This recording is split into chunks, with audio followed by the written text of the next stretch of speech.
16, grew up in Kenmore, which is a neighborhood of Akron. Many of you are probably familiar with it. And people in Kenmore, when I was in high school, it was clearly delineated which social caste you were in. You were either a popular or preppy person, a burnout, a nerd, or a freak. I mean, there's no blurring the lines like there is now. It seems like, kids in high school now seem to be able to jump among social circles. So being that I was artistically inclined and I loved alternative music, I was sensitive, I was a faggot, I was a freak. I was, just written off. So anyways, and I embraced it, I didn't mind, and I would actually play along when people would mock me, and I would, I got beat up like the champ I was every once in a while. So anyways, there was a kid, his name was Terry, and he was a burnout, and he wanted to join, be an alternative kid and join like the artistic kids. So I sort of mentored him in a way. We became friends. We listened to The Cure, we listened to Jane's Addiction, we listened to all kinds of great alternative music, The Smiths. And, we hung out and we stuck together, and he stood up for me. He became he had the aggressiveness of the burnout culture, but with the sensitive side of the artistic kids and the freaks and the people that didn't fit in elsewhere. So him and I got a job as busboys at this restaurant, and all the other busboys were burnout kids. So it was two of us, and it was like four of the burnout kids, and we were constantly watching our backs, constantly on alert. We even read this book called Black Medicine, which teaches you how to make weapons out of everyday things, and if you're ever kidnapped or trapped, how to work your way out of it. It was a pretty amazing book. I might go back and revisit it at some point. For example, if you're ever trapped in a bathroom, you take your towel and you wrap a bar of soap in the towel and you make a mace with that, and you bust your way out of the door, and then you beat the ass of the person who kidnapped you. Simple enough.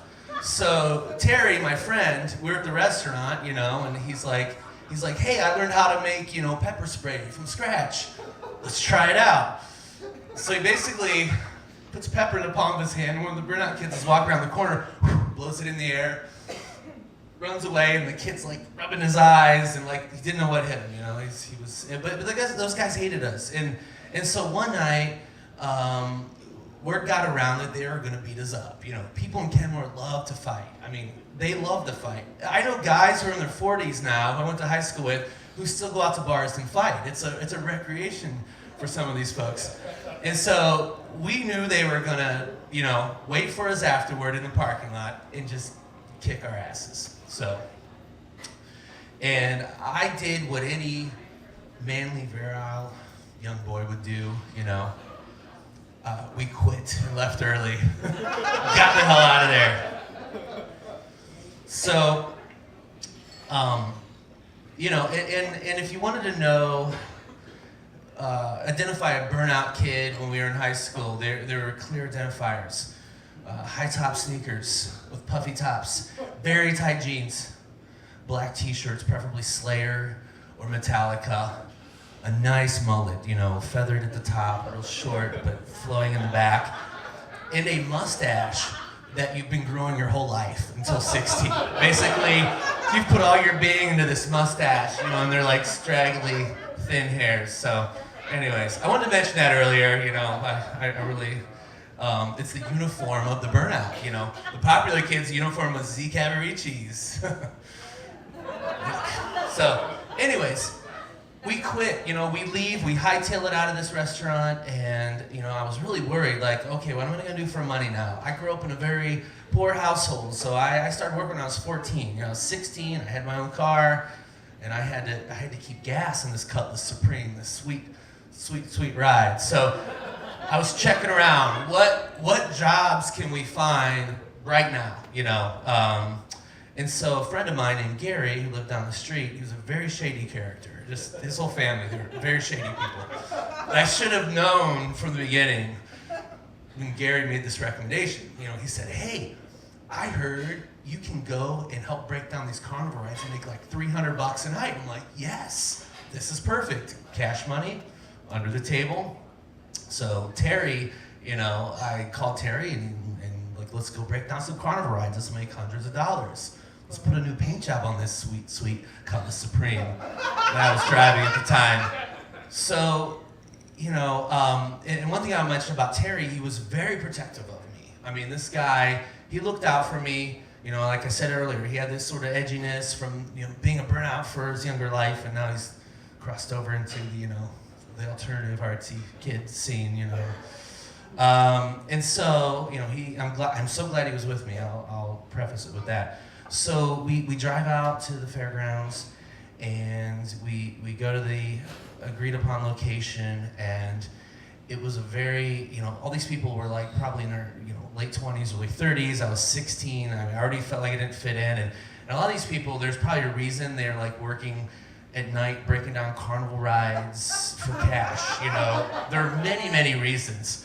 And so the woman who's very, I'd say hardened, she was kind of leading the crew, and she's like, all right, you get $20 for each ride. Don't fuck around, if you guys do drugs or if you mess around in any way, we're kicking you out of here. So we're like, okay. So I'm thinking, I'm doing the math in my head. I'm like, okay, it's gonna be a long night to make that $300. Wow, it's gonna be a lot of rides. So we go to the first ride, and we're disassembling this thing. I don't even remember what ride it was. And so as I'm bending down to take apart the one flimsy piece that I was probably responsible for, I felt an overwhelming thud on the back of my head. And it was soft and yet very abrupt, and I remember just buckling and falling to the ground, and then kind of going into maybe like a dreamlike state. I remember it being not too painful. And then next thing I know, people start gathering around me. I just hear voices, and I start coming to, and I hear people gathering around me, and and someone says, "Are you okay?" And I can't answer. I'm still kind of in a twilight sort of phase, and then I hear someone say, "Oh shit," and then, "Oh, it looks fine to me."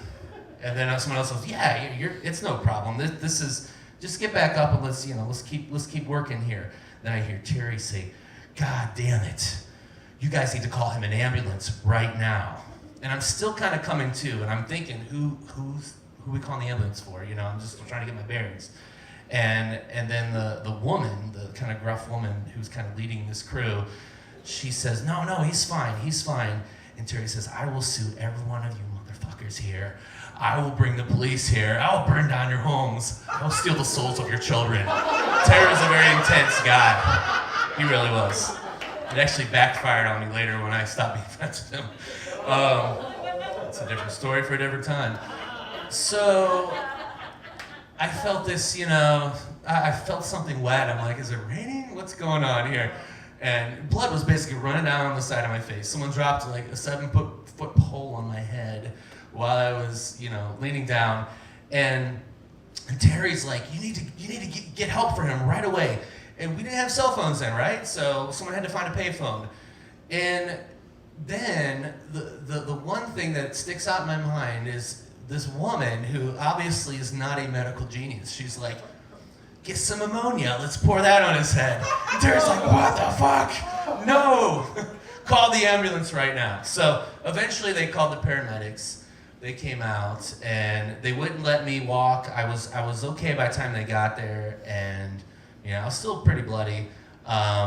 But they wouldn't let me walk, so they had to take me by stretcher in the ambulance. And growing up poor, it was kind of luxurious. Like, wow, someone's carrying me all the way to the hospital. It's kind of cool, So I felt like white trash royalty.